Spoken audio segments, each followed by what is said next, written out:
पढ़ंतु classes में सभी पढ़ंतुओं का स्वागत है। इसके पहले क्लास में हम लोग देखे थे न्यूट्रिशंस के बारे में, पोषण के बारे में। ठीक, आज जो हमारा बहुत इम्पॉर्टेंट टॉपिक है पाचन, यहाँ से 3-4 क्वेश्चन पूछ लेते हैं, है ना। डाइजेशन छोटा सा टॉपिक दिया होगा, लेकिन इसको 2 क्लास में पूरा करेंगे हम लोग। ठीक, जो पूछता है एग्जाम पॉइंट ऑफ व्यू से सब कवर करते जाएंगे इसमें, है ना, ताकि एक भी क्वेश्चन यहाँ से छूटे ना।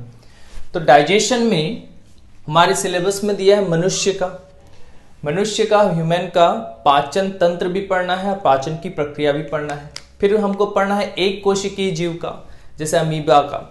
ठीक, फिर हमको बहुकोशिकीय जीव जैसे टिड्डा का पाचन को भी देखना है। ये तो छोटे हैं, लेकिन मनुष्य का पहले समझ लेते हैं जो सबसे इंपॉर्टेंट है। ठीक, तो सबसे पहला क्वेश्चन ये अराइज होता है कि पाचन, चलिए पहले हम क्या स्टार्ट कर रहे हैं, मनुष्य में पाचन की प्रक्रिया। सबसे पहला क्वेश्चन कि पाचन क्या होता है। ठीक, आप लोग जानते होंगे जटिल कार्बनिक पदार्थ या जटिल पदार्थ या ठोस पदार्थ, जिसको कॉम्प्लेक्स फूड या कॉम्प्लेक्स कंपाउंड्स जो होते हैं, जटिल पदार्थ को सरल पदार्थ, ठीक, या लिक्विड तरल पदार्थ या सिंपल कंपाउंड में बदलने की प्रक्रिया ही क्या कहलाती है, पाचन कहलाती है। लेकिन ऐसा ठीक है, लेकिन इससे कहीं ज्यादा हम लोगों को जानना पड़ेगा। जैसे हम लोग कुछ भी खाते हैं, ठीक, कुछ भी खाने के रूप में खाते हैं, वो खाना जटिल पदार्थ या ठोस रूप में होता है। किस रूप में? ठोस रूप में। अब डायरेक्ट हम खाना खाए, ठीक है, चावल खाए, दाल खाए, रोटी खाए, जो भी खाए हम, ठीक, मीट खाए, तो डायरेक्ट खाना खाए वो ठोस रूप में होता है। डायरेक्ट ठोस रूप आपके शरीर को एनर्जी नहीं देता, ऊर्जा नहीं दे पाएगा, क्योंकि हमारा शरीर जो है स्मॉलेस्ट यूनिट हम पढ़े हैं सेल। क्या पढ़े हैं? सेल। कोशिका आपके खाना को ऑब्जर्व करेगा, तभी कोशिका से फिर टिश्यूज में जाएंगे, ठीक, ऊतक में, फिर टिश्यू ही ऑर्गन्स में भेजेगा, ऑर्गन्स में, अंग, फिर वही शरीर बनता है बॉडी में। तो हम जब ग्रहण करते हैं तो डायरेक्ट शरीर में पहुंच जाए या अंगों को लगे, ऐसा नहीं है। खाना हमारा पहले सेल में जाना है, सेल। इसीलिए सेल बिगड़ा तो सब कुछ बिगड़ा, और सेल अगर ठीक है तो आपका सब कुछ बॉडी पार्ट सही है, ये बोलते हैं। ठीक, तो ये तो पहले देखे हम लोग, ये पहले ही देखे हैं, है ना। ठीक, सेल से ही ऊतक बनता है, फिर अंग, फिर शरीर। अब देखिए, चलिए ऐसा समझिएगा जैसे मैं बता रहा हूं, है ना। जटिल कार्बनिक पदार्थ या जटिल पदार्थ जो है हमारे शरीर में, वो किस रूप में जाते हैं, जो पहले आप लोग सुन चुके हो। या तो कार्बोहाइड्रेट,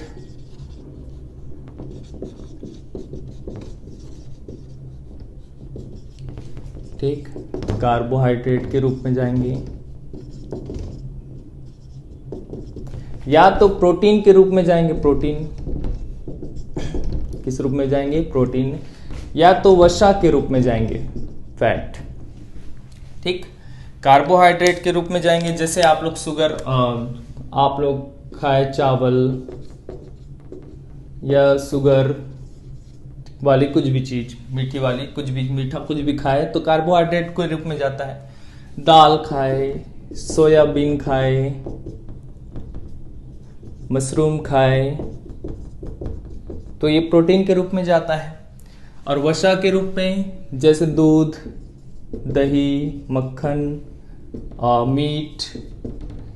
मीट मतलब वो मांस, ये सब, ठीक, ये सब खाए तो वसा के रूप में जमा होते जाता है। तो क्या कार्बोहाइड्रेट, प्रोटीन और वसा, फर्स्ट क्वेश्चन, ये कार्बोहाइड्रेट, प्रोटीन या वसा से हमारे शरीर को ऊर्जा मिलता है? तो नहीं, क्योंकि ये किस फॉर्म में रहते हैं, ये तो अभी तो जटिल पदार्थ है ना भाई। सेल को डायरेक्ट, सेल हमारा डायरेक्ट इनको ऑब्जर्व कर पाएगा क्या? नहीं, ये तो सेल से भी बड़े हैं, ठीक है, तो सेल से भी बड़े हैं, तो सेल ऑब्जर्व करने के लिए सरल कार्बनिक पदार्थ में चेंज करो इसको। तो पहले कार्बोहाइड्रेट जो स्टार्च और शुगर के रूप में जमा होता है, ये स्टार्च और शुगर कन्वर्ट होता है किसमें? ग्लूकोज में। ग्लूकोज बाद में जाके ग्लाइकोजन,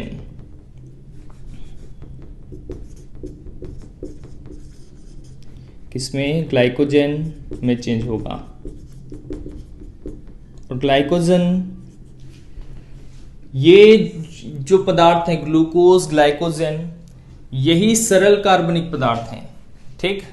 ये बाद में जाके हमारे लीवर में स्टोर कर होते हैं, लीवर में पहले स्टोर, इसलिए हमारे बॉडी का storage unit of our body कहलाता है लीवर, क्योंकि ये सब सरल कार्बनिक पदार्थ इसमें जाके लीवर में, मनुष्य के लीवर मतलब जिगर जिसको बोलते हैं हिंदी में, लीवर में जाके स्टोर होता है। तो ग्लूकोज, ग्लाइकोजन में। प्रोटीन किस पे चेंज होता है? तो प्रोटीन पेप्टाइड्स, पेप्टोन्स, है ना। और ये पेप्टाइड्स, पेप्टोन्स फिर किस में चेंज होते हैं? Amino acid. किसमें? अमीनो एसिड, अमीनो अम्ल किसमें चेंज होते हैं? अमीनो अम्ल। वसा जो होता है फैट, तो जिसको लिपिड्स फॉर्म में होता है, या लिपिड्स भी बोलते हैं, है ना। तो वसा जो चेंज होता है वसीय अम्ल में, वसीय अम्ल, फैटी एसिड, फैटी एसिड। और ये जाके किस फॉर्म में एट लास्ट ग्रहण करता है? ग्लिसरॉल। किसमें? ग्लिसरॉल, ठीक। तो यहीं से कितने क्वेश्चन बन जाते हैं, देखिए। सबसे पहले ये सब जो हैं,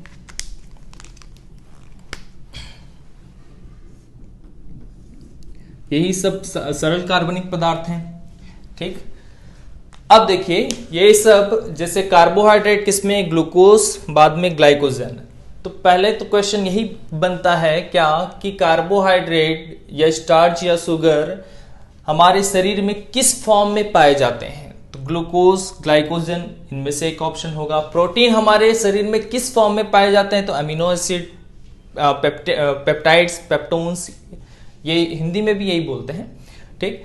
वसा किस रूप में पाए जाते हैं? तो ग्लिसरॉल।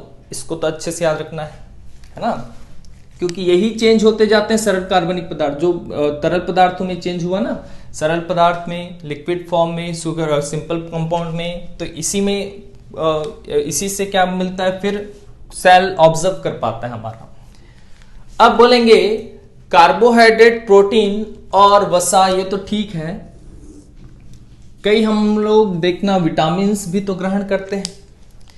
तो विटामिन्स जो ग्रहण करते हैं हम लोग, या कुछ मिनरल्स, जूस वूस पीते हैं, पानी पीते हैं, वो तो पहले से किसमें? सरल पदार्थ में होता है, तो डायरेक्ट वो ऑब्जर्व कर लेता है सेल, है ना। इसीलिए आपको तबीयत खराब होता है तो देखना जूस वूस पिलाते हैं, ताकि ये प्रक्रिया या पाचन तंत्र गड़बड़ हुआ तो डायरेक्ट जूस वूस पिलाएंगे, क्योंकि ये प्रक्रिया ना होना पड़े, है ना। अब देखिए ये तो ठीक है। अब क्वेश्चन अराइज ये हुआ कि किस किस फॉर्म में होता है। तो देखिए अमीनो एसिड, ये सब पूरा पहले याद कर लेना है ना। तो पाचन किसे कहते हैं? पाचन इसी को कहते हैं, कार्बोहाइड्रेट का ग्लाइकोजन में बदलना, प्रोटीन का एमिनो एसिड में बदलना, वसा का ग्लिसरॉल में बदलना, इस प्रक्रिया को ही पाचन कहते हैं। इस प्रक्रिया को ही क्या कहते हैं? पाचन कहते हैं। और जो ये प्रक्रिया जहां पर होता है उसको पाचन तंत्र कहते हैं। ये प्रक्रिया जहां पर होता है हमारे बॉडी में उसी को पाचन तंत्र कहते हैं। क्या कहते हैं? पाचन। जहां जहां जिस बॉडी के जिस पार्ट में ये प्रक्रिया होने लगे उसको पाचन तंत्र कहेंगे। क्या कहेंगे? पाचन तंत्र।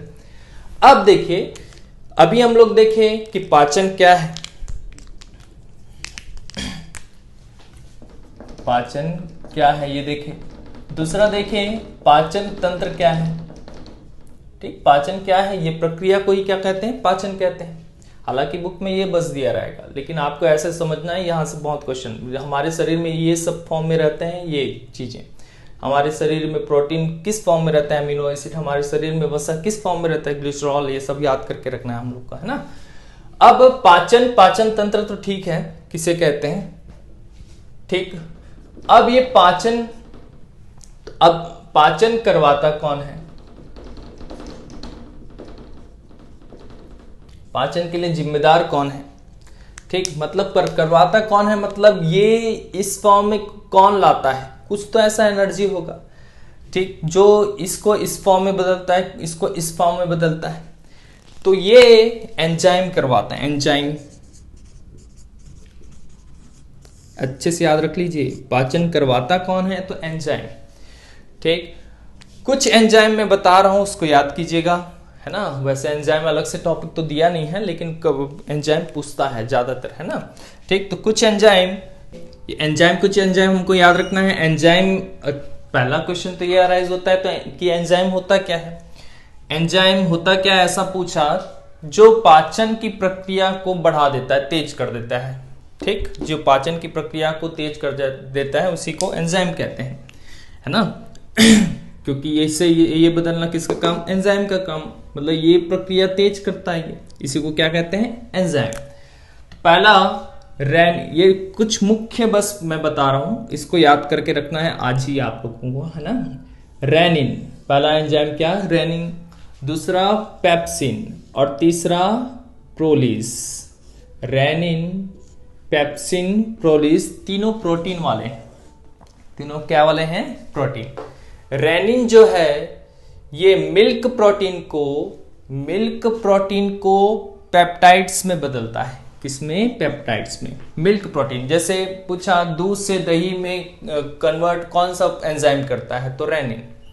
ठीक, तो मिल्क प्रोटीन जो भी है उसको किसमें मिल्क प्रोटीन को पेप्टाइड्स में कन्वर्ट करने की प्रक्रिया कौन करता है? रेनिन। अदर प्रोटीन जो रहेगा, मिल्क को छोड़कर अदर प्रोटीन को पेप्टाइड्स में कौन कन्वर्ट करेगा? तो पेप्सिन। कौन? पेप्सिन। प्रोटीन से या तो पेप्टाइड से एमिनो एसिड में कौन कन्वर्ट करेगा? तो प्रोलीज। क्या कौन करेगा? एमिनो एसिड में प्रोलीज। तो ये पहले तीन, ये बहुत मुख्य है ना, सबसे मेन है ना, ये सबसे पहले याद रखना है। ये जो होता है एमाइलेज, ये दो जगह होता है। चलो, एक तो लार में होता है, सलाइवा में भी होता है ना, और उधर आंत में भी होता है। चलो, एमाइलेज इसको याद रखिएगा। एमाइलेज जो होता है ये जो कार्बोहाइड्रेट दो फॉर्म में होता है, स्टार्च और शुगर। तो स्टार्च से शुगर भी दो फॉर्म में होता है, फिर मॉल्ट शुगर और सिंपल शुगर। मॉल्ट शुगर को माल्टोज बोलते हैं और सिंपल शुगर को ग्लूकोज बोलते हैं फिर। ठीक, तो अब मॉल्ट शुगर मतलब थोड़ा जो बड़ा होगा, ऐसा समझ लीजिए। अभी एमाइलेज क्या करता है? स्टार्च को मॉल्ट शुगर में कन्वर्ट करता है। ठीक, स्टार्च को मॉल्ट शुगर में कौन? एमाइलेज। और मॉल्टेज जैसे नाम है, मॉल्ट शुगर को सिंपल शुगर में या तो मॉल्टेज को ग्लूकोज में चेंज करता है। कौन? माल्टेज को ग्लूकोज में चेंज करेगा कौन? हमारा माल्टेज। ठीक, तो ये 5 एंजाइम अभी याद रखना है हम लोगों को। रेनिन, पेप्सिन, प्रोलीज, एमाइलेज और माल्टेज। ठीक, अब चलिए थोड़ा स्ट्रक्चर में चलते हैं, है ना।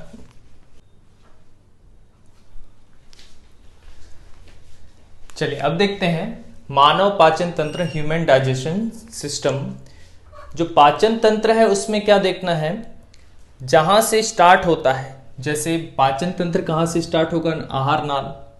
ठीक, एलिमेंट्री कैनाल जिसको बोलते हैं। ठीक, और जहां तक जाता है ठीक, पाचन की प्रक्रिया जहां से स्टार्ट होकर जहां पे अंत होगा। तो आहार नाल में सबसे पहले हम कहाँ पे क्या क्या क्या चीजें होते हैं, कहाँ पे खाते हैं, तो मुख में, तो मुख गुहा होगा, बक्कल कैविटी, या इसको ओरल कैविटी भी कहते हैं, बक्कल कैविटी, ओरल कैविटी या मुख गुहा। ठीक, मुख गुहा के बाद ग्रास नली होता है। मुख गुहा के बाद क्या होता है, ग्रास नली। ठीक, जो अमाशय तक, मतलब हमारे स्टमक तक ले जाएगा, जिसको ग्रास नली बोलते हैं। मुख से स्टमक तक जो ले जाएगा उसको ग्रास नली बोलेंगे। इसके बारे में देखेंगे। फिर अमाशय, स्टमक के बारे में देखेंगे। स्टमक के बाद छोटी आंत और बड़ी आंत। ठीक, स्मॉल इंटेस्टाइन और लार्ज इंटेस्टाइन में जाएंगे, है ना। इसके बाद भी होता है एक आपका मलाशय होता है, फिर गुदा होता है। मलाशय और गुदा दो चीज और होता है, लेकिन उसको में जाने की जरूरत नहीं है। मुख गुहा, ग्रास नली, अमाशय और आंत। ठीक, इसके बाद आपका मलाशय और गुदा ये भी होता है। तो आहार नाल, तो सबसे पहला क्वेश्चन हमारा, जो आहार नाल होता है वो कितना लंबा होता है अगर उसको फैला के देखें तो आहार नाल मनुष्य, सामान्य मनुष्य में लगभग कहीं दिए रहेगा 8 से 12 मीटर, कहीं दिए रहेगा आपको 6 से 9 मीटर। ठीक, लेकिन एवरेज आप लोग लीजिएगा 9 मीटर। आंसर कितना, 9 मीटर। आहार नाल की लंबाई हमारा 9 मीटर का होता है। कितना, 9 मीटर का। तो आहार नाल को एवरेज 9 मीटर लीजिएगा। उसके बाद देखिए मुख गुहा। देखिए जैसे ये सब तो हमारे पार्ट्स हैं, ये पाचन ग्रंथियां भी पढ़ना है। जैसे मुख गुहा में जो पाचन करेगा, उसको मुख में जो पाचन करेगा वो लार ग्रंथियां कहलाएंगी, सैलिवरी ग्लैंड्स। ठीक, फिर आगे जाएंगे तो इन सब में यकृत में जो पाचन ग्रंथियां होंगे उसको पढ़ना है हमको। अग्नाशय में पाचन ग्रंथियां हैं, वो उसको पढ़ना है हमको। जैसे एंजाइम पढ़े थे ना हम लोग अभी, एंजाइम मतलब ग्रंथियां में ही तो एंजाइम होंगे। ठीक, तो एंजाइम आपको जो ग्रंथियां में एंजाइम होते हैं वही समझ लीजिए यहाँ पे, है ना। तो चलिए एक एक करके देखते जाते हैं। पूरा अच्छे से डिटेल में करना है इसको, है ना, ताकि एक बार पढ़ के कभी भी क्वेश्चन ना छूटे हमसे। तो पहले चलते हैं मुख गुहा। मुख गुहा में सबसे पहले दांत, जीभ, तालू और ग्रसनी को, ये सबको पढ़ते हैं। ठीक, किसको किसको आज देखेंगे, दांत, जीभ, तालू और ग्रसनी। चलिए स्टार्ट करते हैं। दांत, टीथ। तो दांत के स्टडी को क्या कहा जाता है, ठीक, ओडोंटोलॉजी। पहले तो ये याद रखिएगा। ठीक, दांत की स्टडी को क्या कहा जाता है, तो ओडोंटोलॉजी, है ना। दूसरा, एक द्विबारदंती और एक बारदंती। नाम से ही क्लियर है, द्विबारदंती मतलब इसका इंग्लिश नेम है डाई फाइकोडोंट और इसका मोनोफाइकोडोंट। ठीक, द्विबारदंती और एक बारदंती, जिसका जिसके लाइफ में 2 बार दांत आए, ठीक, उसको द्विबारदंती कहते हैं। और जिसके लाइफ में 1 बार दांत आए उसको मोनोफाइकोडोंट कहते हैं। चलिए, तो मनुष्य का दांत द्विबारदंती होता है, द्विबारदंती 2 बार आता है। ठीक, लेकिन इसका इंग्लिश नेम याद रखिएगा, हिंदी में भी इंग्लिश नेम कभी कभी दे देता है, तो डाईफाइकोडोंट, डाई मतलब 2 और मोनोफाइकोडोंट। अब दांत हमारा 2 प्रकार से बांट सकते हैं हम लोग पहले सीखने के लिए। एक तो स्थायी दांत, परमानेंट टीथ, और दूसरा अस्थायी दांत, टेम्परेरी टीथ। तो अस्थायी दांत जो होता है, टेम्परेरी टीथ जो होता है, देखिए इसको मिल्क टीथ कहते हैं। सुने होंगे आप लोग मिल्क टीथ, है ना, दूध का दांत। ठीक, कि इसकी संख्या, दूध का दांत, जैसे हमारे सॉकेट हैं, ये दांत का सॉकेट है, मान लो ऊपर वाले सॉकेट में भी 16 और नीचे वाले सॉकेट में भी 16, यहाँ पे भी 16 और नीचे में भी 16, तो मिल्क टीथ 20 ही हो सकते हैं। कितना? 20। जबकि आप लोग सुने होंगे पूरा दांतों की संख्या कितना होता है? 32। कितने होते हैं? 32। ठीक, तो मतलब 32 सॉकेट होते हैं। किसी किसी के जीवन में 32 नहीं आते, मतलब बहुत लोगों के जीवन में। ठीक, किसी में 28 होता है, कभी भी 26 होता है, कभी 25 होता है किसी में, है ना, किसी में 30 होता है। 32 दांत मैक्सिमम सॉकेट हमारे में कहाँ कितने होते हैं? सॉकेट मतलब जहाँ पे टीथ होता है। तो स्थायी दांतों की संख्या 32, अस्थायी दांतों की संख्या 20। अस्थायी दांत जो एक बार आकर फिर से टूट कर फिर से आता है, मतलब ये टूट जाता है, फिर से इसमें स्थायी दांत फिर आते हैं। पहले बच्चों में कितने दांत हो सकते हैं? तो बच्चों में 20 दांत हो सकते हैं। ठीक, क्योंकि मिल्क टीथ दूध का दांत कितना? 20। ये टूटते हैं, फिर से उस सॉकेट में क्या आता है? दांत आता है। तो अब क्वेश्चन ये अराइज होता है, मनुष्य में कितने दांत केवल एक बार आता है? तो 32 माइनस 20 कितना? 12। मनुष्य में कितने दांत केवल एक बार आएगा? 12, क्योंकि दूध के दांत आएंगे, फिर उस सॉकेट में फिर से परमानेंट टीथ आते हैं। और तो कितने दांत एक बार बस आए? 12। कितने दांत एक बार बस आए? 12। अब इसको और डिटेल करते जाते हैं, चलिए, है ना। पहले इतना स्क्रीनशॉट ले लीजिए।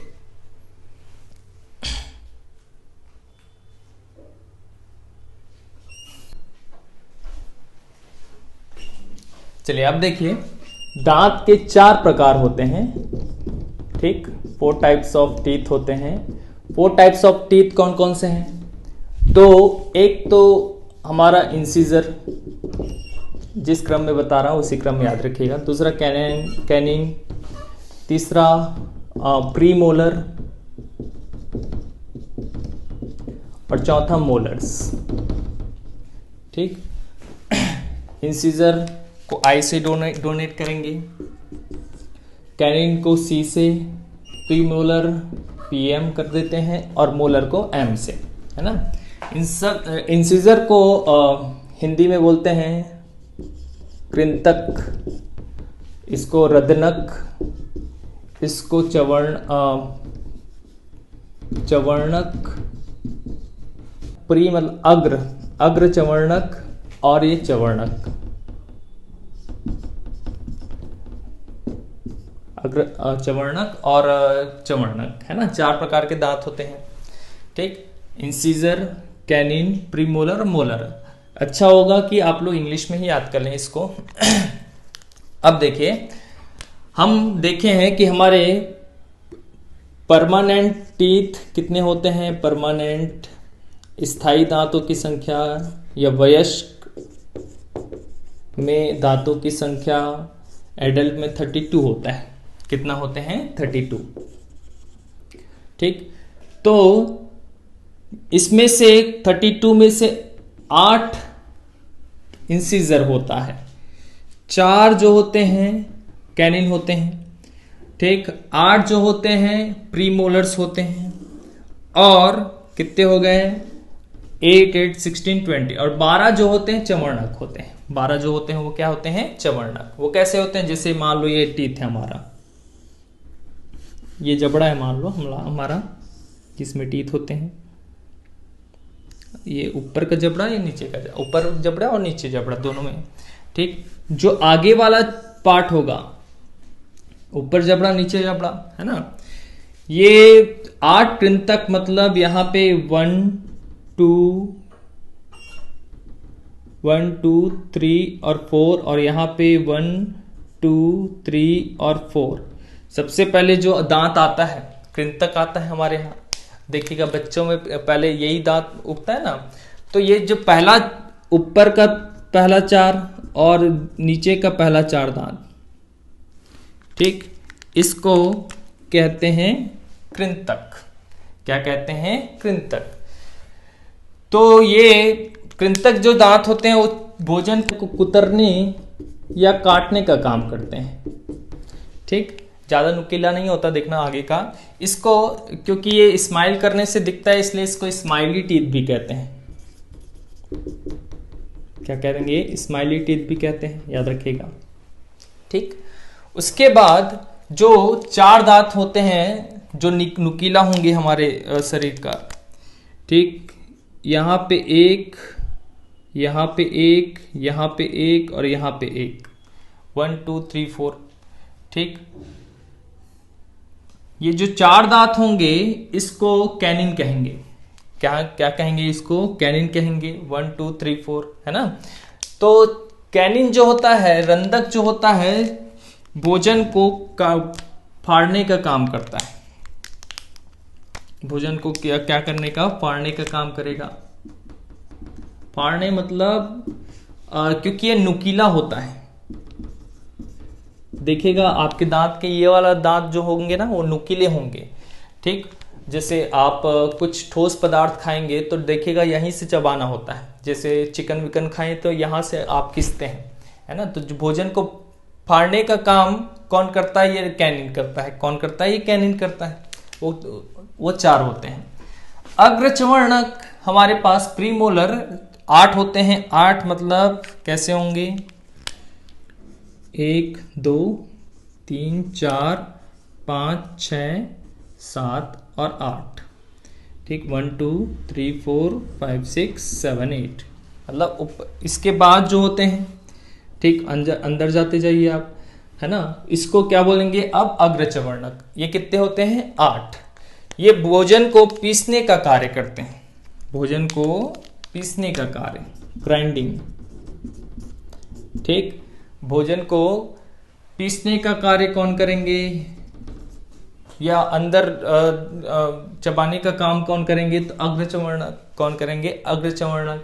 और चवर्णक 12 होते हैं, बाकी मतलब 1 2 3 1 2 3 1 2 3 1 2 3 1 2 3 3 6 9 12, ठीक। तो सबसे पीछे हमारे कौन से दांत होते हैं? चवर्णक, जिसको मोलर्स बोलते हैं। तो पीछे से याद कर लो, मोलर्स, प्रीमोलर्स। मोलर्स के पहले जो है उसको प्रीमोलर्स, फिर कैनिन और इंसिजर, ठीक। ये 4 है।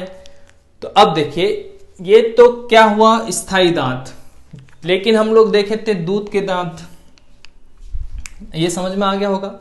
और हाँ, मोलर्स क्या करता है? मोलर्स पीसने का भी कार्य करता है और मिक्सिंग का कार्य करता है। मिक्सिंग किसका? लार में जो सलाइवा में जो भी आपके एंजाइम्स होंगे, ठीक, उसको भोजन के साथ मिक्स करता है, फूड के साथ मिक्स करता है।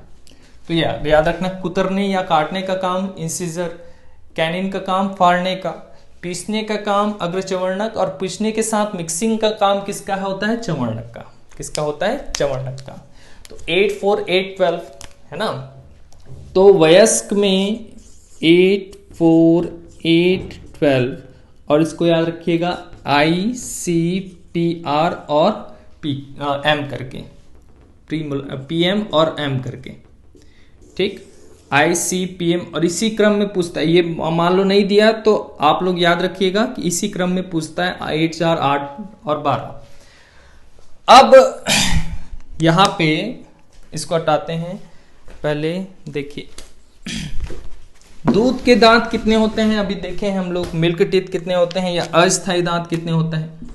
तो अस्थायी दांतों की संख्या, जिसको टेम्परेरी बोलते थे, जो बच्चों में होता था, या बच्चों में समझ लो, चाइल्ड में, या अस्थायी बोल लो, या आप मिल्क टीथ बोल लो। मिल्क टीथ होता था हमारे यहाँ, मिल्क टीथ होता है 20। कितने होते थे? 20, ठीक। मिल्क टीथ की संख्या कितना? 20। अब मिल्क टीथ में ये सब चारों कितने कितने होते हैं वो देखते हैं। ये 8, उतना ही, क्योंकि सामने का तो दांत आता ही है, देखेगा बच्चों का भी। ये भी 4, सामने के पीछे का भी दांत आ जाता है, सामने से लेंगे तो, ठीक। लेकिन अग्रचवर्णक 0, ठीक। और मतलब प्री मोलर्स नहीं आते, और मोलर्स आ सकते हैं, पीछे के दांत आ सकते हैं। कितने? 8। तो 8 4 12 और 8 कितना हो गया 20। तो बच्चों में मिल्क टीथ कितने होते हैं 20। तो क्वेश्चन अब यहां से अराइज होता है कि बच्चों में कौन से दांत नहीं उगते कभी भी, तो प्रीमोलर्स। कौन से दांत नहीं उगते, प्रीमोलर्स, उसकी संख्या कितनी होती है 0 होती है। अब देखिए ये जो मोलर्स हैं ये कितने हैं 12 मोलर्स हैं, कितने हैं 12 वयस्क में और 8 किसमें बच्चों में। इसी में अक्कल दांत होते हैं जिसको बुद्धि दांत भी बोलते हैं। ठीक, अक्कल दांत, अक्कल दाढ़, दाढ़ करके फेमस है। किसी किसी का आता है, किसी किसी का नहीं आता।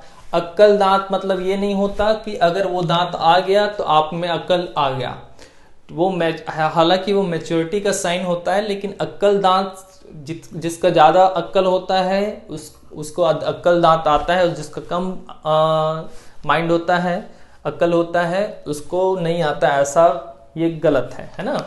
अक्ल दांत जिसको बुद्धि दांत भी कहते हैं, इंग्लिश में विजडम टीथ कहते हैं। क्या कहते हैं इंग्लिश में, विजडम टीथ। अक्ल दांतों की संख्या कितना 4, मतलब 2 सेट में हो सकते हैं। 2 सेट मतलब 2 का एक सेट है ना, 2 सेट और 2 सेट। तो अक्ल दांतों की संख्या कितना होता है 4। ठीक, इस याद रखना ये हमारे शरीर का अवशेषी अंग माना गया है।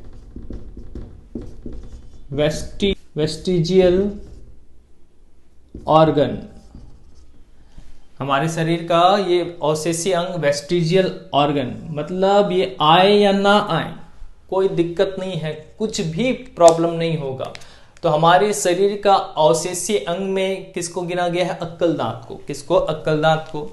ठीक, और अक्ल दांत हमारा कहां किसका पार्ट होता है, मोलर्स में का। किसका पार्ट होता है, मोलर्स का। अब जो जैसे क्वेश्चन आया आपका जैसे शेर मांसों को जो फाड़ते हैं, जो काटते हैं, फाड़ते हैं डायरेक्ट, तो शेर शेर के कौन से दांत में फाड़ देंगे, वो कैनिन में फाड़ेंगे। फाड़ने का काम किस में होता है, कैनिन में होता है ना। और क्वेश्चन आता है ये भी कि जैसे हाथी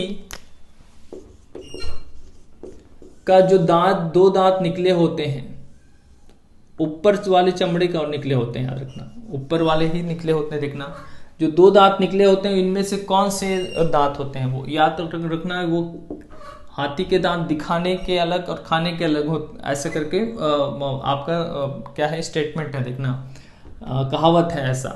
तो हाथी का जो दांत जो निकले हुए होते हैं वो कृतंक होते हैं, इंसिजर्स होते हैं। वो कौन होते हैं, इंसिजर्स। शेर जो अपना मांसों को काटने का काम करता है वो किससे करेगा, कैनिन से करेगा। ठीक, किससे करता है, कैनिन से। ठीक, ये सब क्वेश्चन आते रहते हैं। अब चलिए इसमें थोड़ा सा और देखते हैं दांत में। इतना आप लोग खींच लीजिए, स्क्रीनशॉट ले लीजिए।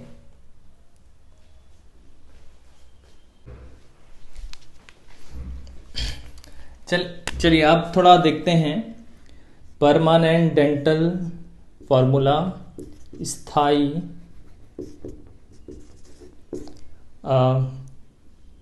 दांत सूत्र, और टेम्परेरी डेंटल फॉर्मूला जिसको अस्थाई दांत सूत्र कहते हैं। ठीक, अब देखिए हमको पता है स्थायी दांतों की संख्या कितना है 32, और 32 में आई, सी, पी एम और पी ये कितने कितने हैं, एम ये कितने कितने हैं, तो ये हैं 8, 4, 8 और 12।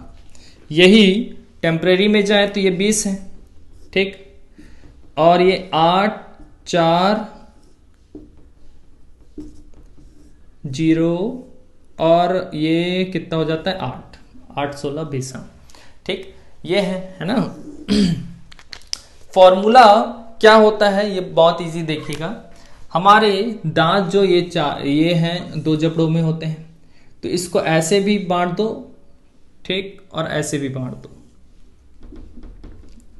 ऐसे ऐसे बांटेंगे तो 4 पार्ट हो जाएगा। हमारे दांत को 4 भाग में कर दो, ऐसा और ऐसा, ठीक, मतलब ये वाला, और ऐसे ऊपर लाइन भी खींच दीजिए। तो हमारे दांतों का को 4 सॉकेट में बांट दिए। अब 4 सॉकेट में बांटे तो कितने कितने इंसीजर, कितने कैनिन, कितने प्रीमोलर और कितने मोलर, ये 4 सॉकेट बने हमारा, है ना। तो ये 4 सॉकेट में कितने कितने दांत होंगे ये चारों, तो देखिएगा इसको 4 भागों में बांटो तो 2, इधर 2 होगा, यहाँ पे भी 2 होगा, यहाँ पे भी 2 होगा, यहाँ पे भी 2 होगा, तो ये 8 होगा इंसीजर।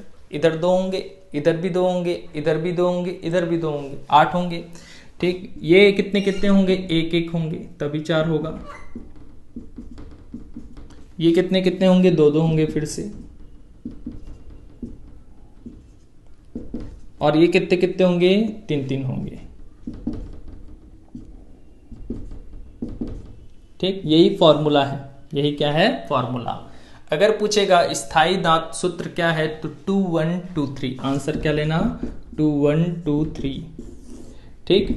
या आप इसको याद रख लीजिए, 32 में 8 4 8 12, इसको अपॉन 4 कर दीजिएगा।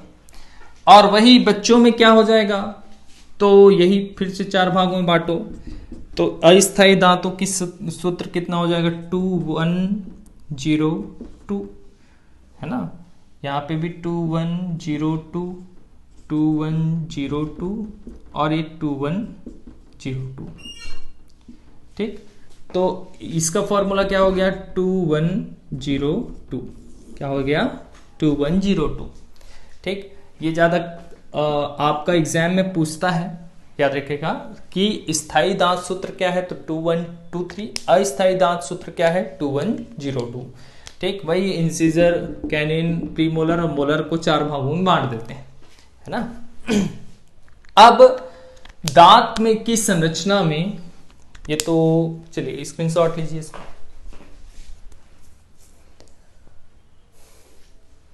हो गया।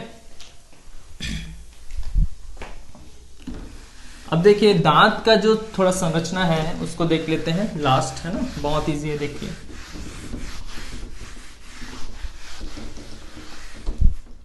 मान लो ये आपका दांत है, ये आपका दांत है,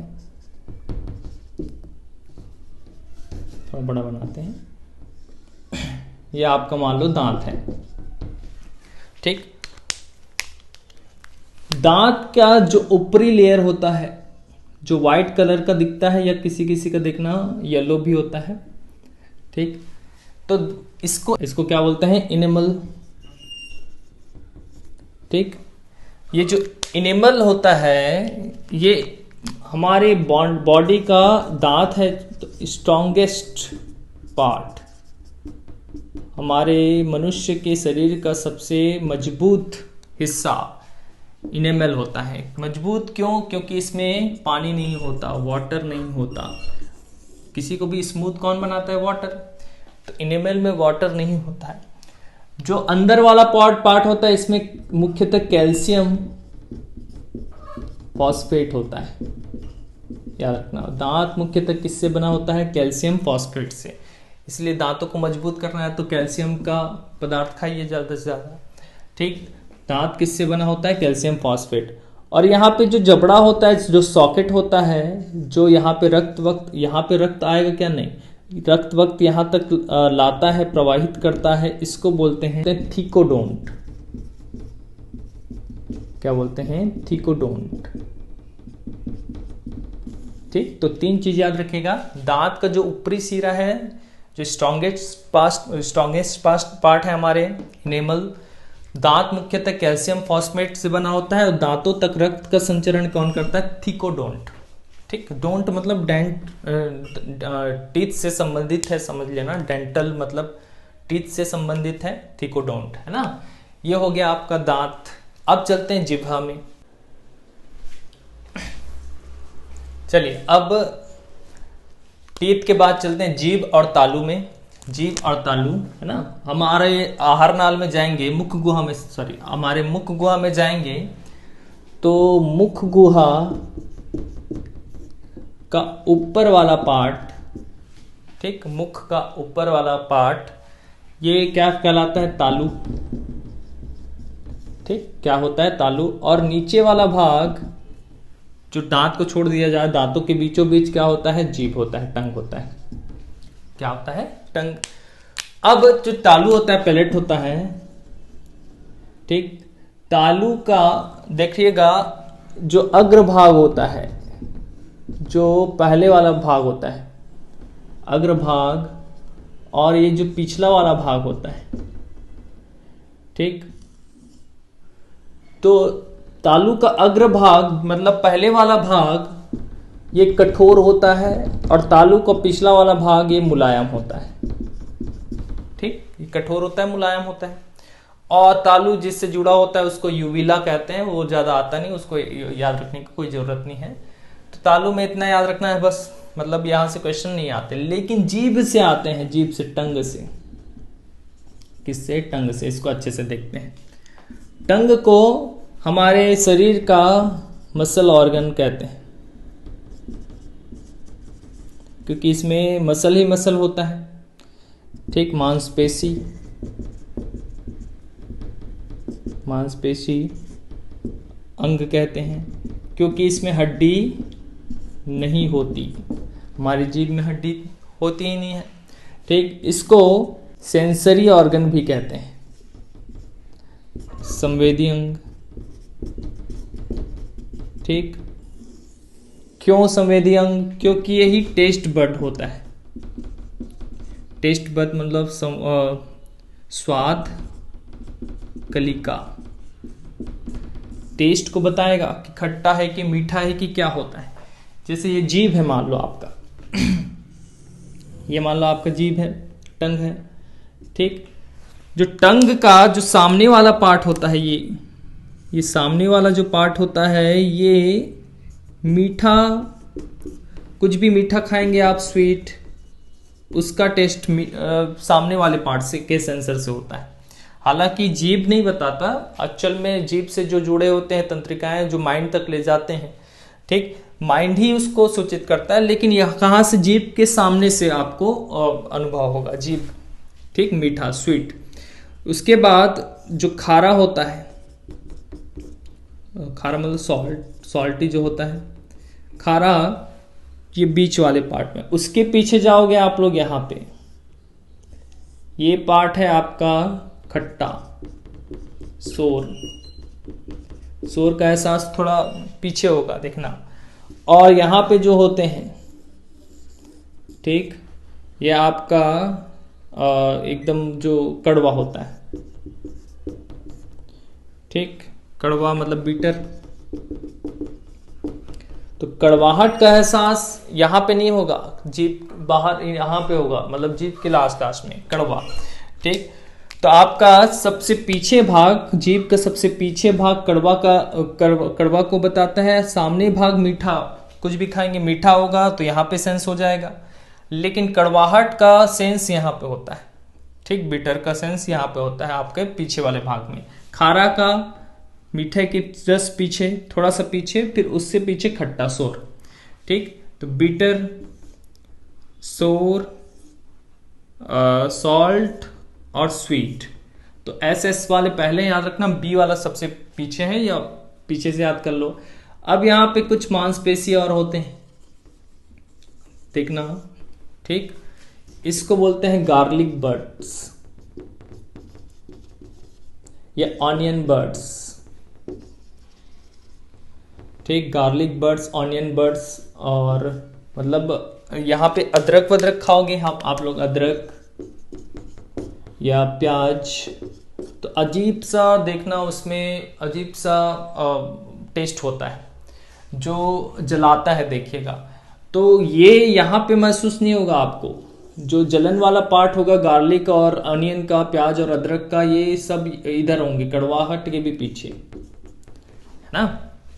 ठीक, ये है तालू और जीभ। तालू और जीभ में इतना चीज याद रखना है आप लोग। ठीक, अब चलिए कृष्णी को देख लेते हैं थोड़ा सा। फेरिनेक्स, कृष्णी, ये जो पार्ट है ये कृष्णी है आपका, है ना। भोजन और जो श्वास लेते हैं वो एक ही मार्ग में खुलते हैं, ठीक। तो एक मार्ग उसी को क्या नाम दिया जाता है, ग्रसनी। जब हम भोजन के लिए जो मार्ग होता है उसको निकल द्वार कहते हैं। यहाँ पे जो द्वार होता है, द्वार मतलब आपका जो रास्ता है, ठीक, उसको निकल द्वार कहते हैं। और श्वास के लिए श्वास नली होता है जिसमें कंठ द्वार होता है, ठीक। तो अब श्वास नली, अब श्वास और भोजन एक साथ तो हम नहीं कर पाएंगे, देखिएगा, या तो श्वास ले पाएंगे या तो भोजन कर पाएंगे। तो श्वास नली, जब हम भोजन करते हैं तो श्वास नली में जो कंठ द्वार होता है, कंठ द्वार, ये आगे की ओर कंठ द्वार के ये एपिग्लोटिस होता है। एपिग्लोटिस क्या होता है, ये ढक जाता है।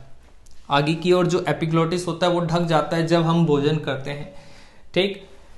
तो जब भोजन करते हैं तो श्वास नली ढक जाता है, इसलिए भोजन श्वास नली में नहीं जा पाता है ना। किसके कारण, एपिग्लोटिस के कारण, आगे की ओर जो, या कंठ द्वार के कारण, या एपिग्लोटिस के कारण, ठीक। इतना बस याद रखिएगा, इसको ग्रसनी कहते हैं। ये आपका ग्रसनी हो गया।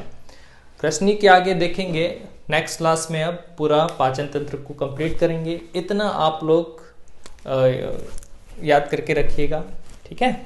चलिए।